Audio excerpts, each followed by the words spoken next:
One of the moments in your lesson that I really enjoyed was when you were connecting with one of my particularly challenging students who doesn't always engage in the lesson, but you were over there and you were able to pull a lot out of him and connect with him. And I'd like to know more about which routines you kind of use to succeed in that. No, I think going back to that, I think like any visible thinking routine that you use allows your students and your learners within your classroom to not only appreciate the thinking of those around them, but appreciate their own thinking. So I remember going over to that student, and he was kind of over by himself at his desk near yours.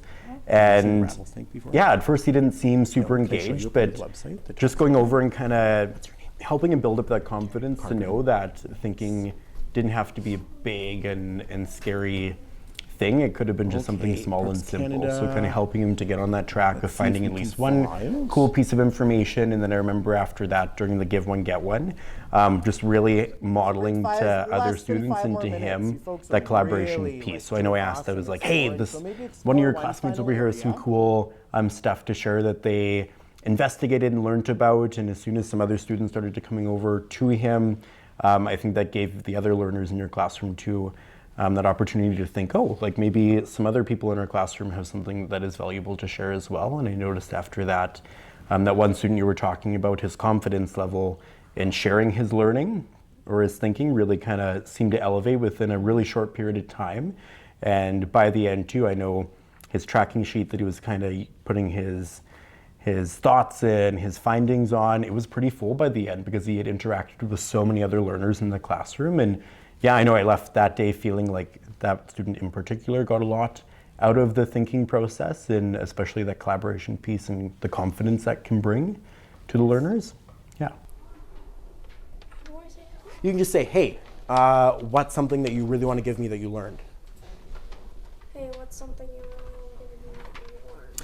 I really want to give you something to go under wildlife, and that there's lots of rattlesnakes in the interior plains that you have to be aware of.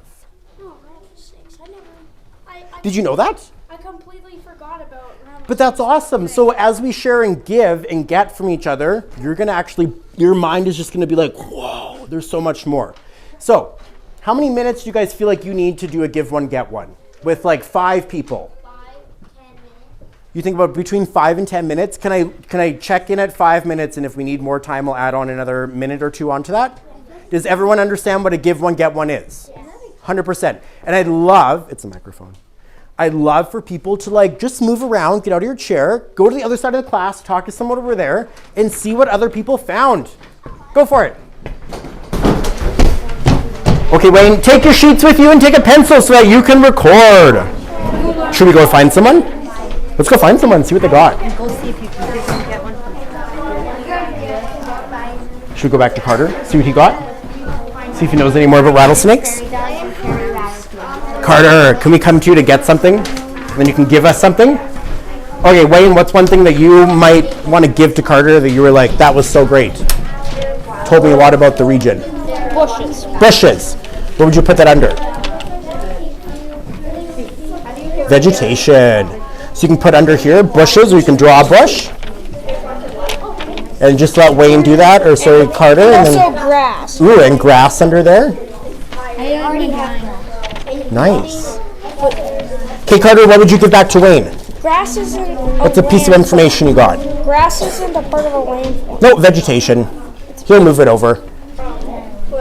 Valley. Valley. There's valleys under the landforms. You want to write that or draw it in? You can go grab a pencil or take that back with you. Good job, Carter. Hey, what's your name? You should totally give Carter what you got, and Carter can give you something back. Do you guys want to come together and give and get? So, what did you have that you want to give to them? What did you find out about bodies of water? Canoes and kayaking. So you drew a picture of that in there. So if you want to add a picture of a canoe or a kayak to your bodies of water, you can totally do that.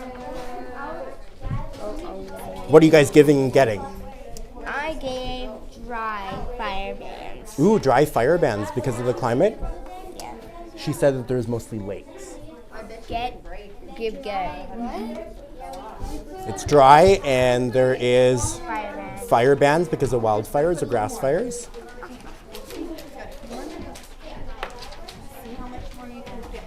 Awesome. And what are you going to give? What's your name? Cruise. What is it? Sorry? Cruise. Cruz? What are you going to give to Cruz? Hey, and I also love that you were giving him something in a box that he had empty.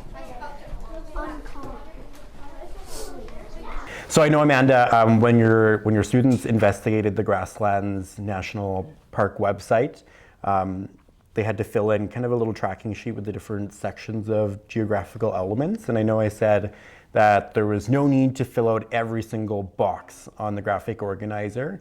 And if students wanted to start with one or two kind of areas to look at first, they could. And I think when students are given the opportunity to know that it's not about the amount you have at the end, but it's really about that learning process and that individual learning process, to me that's differentiation as well. And when students are able to know that the learning is valued, whether it was 1 page of research or 5 pages of research, but to know that as long as that research was valuable to kind of the task or the goal at hand with learning, that was a good entry point in for those students, so they didn't feel overwhelmed and feel like they didn't have to compare themselves to each other in the classroom and the amount that they were getting done, and just brought some ease to, I think, a lot of your students. I think it was great when you pulled up that one student in particular with the rattlesnake, and you allowed him to be your demo of the give one, get one. Mm-hmm.